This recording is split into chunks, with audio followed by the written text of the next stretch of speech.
দেখো এই যে সিম্পলিফিকেশনটা, এটা কিন্তু এখানে আগে আগে কি দুটো দুটো করে দেখেছি, কিন্তু এখানে একসঙ্গে তিনটে সংখ্যার গুণফল নিচে কিন্তু অর্থাৎ হরে আছে।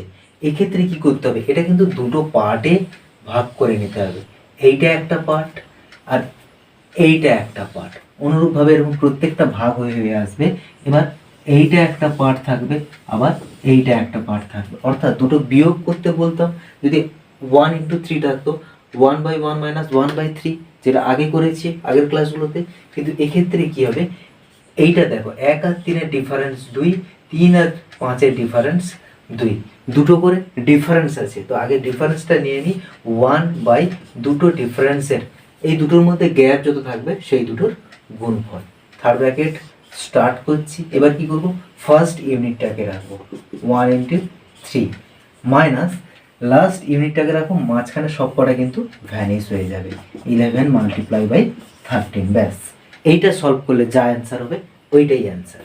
তাহলে 1-এর 4 আসছে মাল্টিপ্লাই বাই 1-এর 3, আর একটা আছে কত না 11 × 13, তাই তো?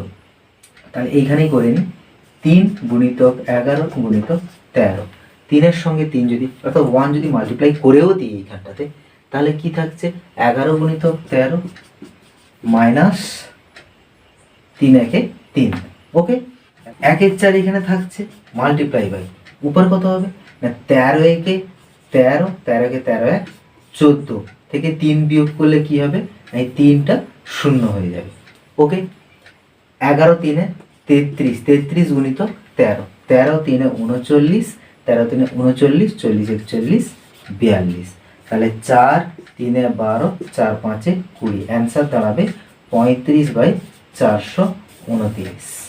ওকে, আশা করি বোঝা গেছে। তো আজকের ক্লাসটি ভালো লেগে থাকলে অবশ্যই লাইক করো, চ্যানেলটি নতুন হলে সাবস্ক্রাইব করো। Thank you.